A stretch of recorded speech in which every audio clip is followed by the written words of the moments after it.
Sejarah penetapan kalender Hijriah.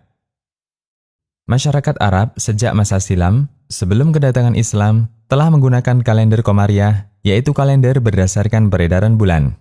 Mereka sepakat tanggal 1 ditandai dengan kehadiran hilal. Mereka juga menetapkan nama bulan sebagaimana yang kita kenal. Mereka mengenal bulan Dzulhijjah sebagai bulan haji. Mereka kenal bulan Rajab, Ramadan, Syawal, Safar, dan bulan-bulan lainnya.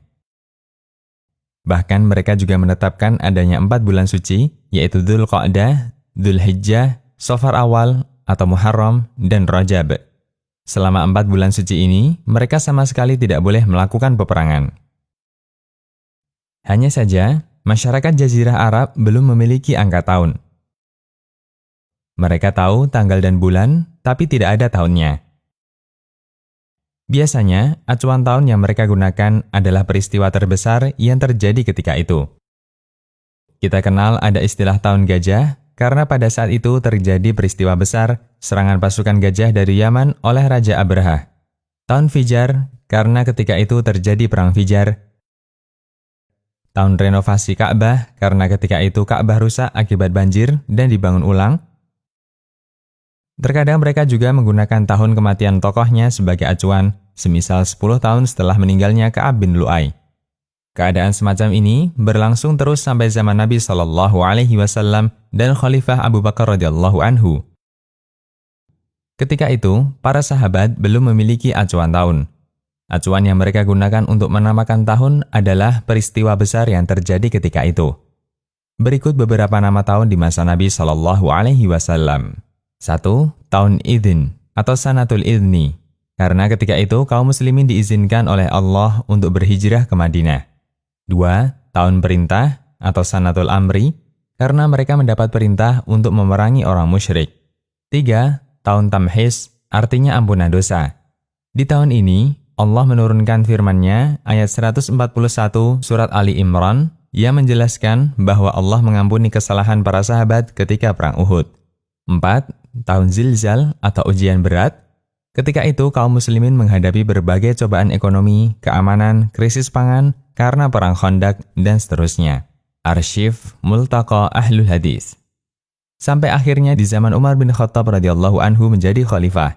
Di tahun ketiga beliau menjabat sebagai khalifah, beliau mendapat sepucuk surat dari Abu Musa al-Asy'ari radhiyallahu anhu yang saat itu menjabat sebagai gubernur untuk daerah Basrah. Dalam surat itu, Abu Musa mengatakan, "Telah datang kepada kami beberapa surat dari Amirul Mukminin. Sementara kami tidak tahu kapan kami harus menindaklanjutinya. Kami telah mempelajari satu surat yang ditulis pada bulan Sya'ban. Kami tidak tahu surat itu Sya'ban tahun ini ataukah tahun kemarin." Kemudian, Umar mengumpulkan para sahabat di Madinah dan beliau meminta, "Tetapkan tahun untuk masyarakat yang bisa mereka jadikan acuan." Ada yang usul, kita gunakan acuan tahun bangsa Romawi. Namun usulan ini dibantah karena tahun Romawi sudah terlalu tua. Perhitungan tahun Romawi sudah dibuat sejak zaman Dzulqarnain. Mahdhu as-Shawab. Kemudian disebutkan oleh Al-Hakim dalam Al-Mustadrak dari Sa'id bin Al-Musayyib, beliau menceritakan, Umar bin Khattab mengumpulkan kaum Muhajirin dan Ansar radhiyallahu anhum. Beliau bertanya, mulai kapan kita menulis tahun? Kemudian Ali bin Abi Thalib mengusulkan, kita tetapkan sejak Rasulullah SAW hijrah meninggalkan negeri syirik. Maksud Ali adalah ketika Nabi SAW hijrah ke Madinah. Kemudian Umar menetapkan tahun terjadinya hijrah itu sebagai tahun pertama Hijriah, Al-Mustadrak, dan disahihkan Adz-Dzahabi. Mengapa bukan tahun kelahiran Nabi SAW yang menjadi acuan? Jawabannya disebutkan oleh Al-Hafidz Ibnu Hajar sebagai berikut. Para sahabat yang diajak musyawarah oleh Umar bin Khattab, mereka menyimpulkan bahwa kejadian yang bisa dijadikan acuan tahun dalam kalender ada 4. Tahun kelahiran Nabi SAW, tahun ketika diutus sebagai Rasul, tahun ketika hijrah, dan tahun ketika beliau wafat. Namun ternyata pada tahun kelahiran Nabi SAW dan tahun ketika beliau diutus tidak lepas dari perdebatan dalam penentuan tahun peristiwa itu. Mereka juga menolak jika tahun kematian sebagai acuannya karena ini akan menimbulkan kesedihan bagi kaum muslimin. Sehingga yang tersisa adalah tahun hijrah beliau, Fathul Bari. Abu Zinad mengatakan, Umar bermusyawarah dalam menentukan tahun untuk kalender Islam. Mereka sepakat mengacu pada peristiwa hijrah, mahdhu as-shawab. Karena hitungan tahun dalam kalender Islam mengacu kepada hijrah Nabi Shallallahu Alaihi Wasallam, selanjutnya kalender ini dinamakan kalender Hijriah. Setelah mereka sepakat, perhitungan tahun mengacu pada tahun hijrah Nabi Shallallahu Alaihi Wasallam. Selanjutnya mereka bermusyawarah bulan apakah yang dijadikan sebagai bulan pertama.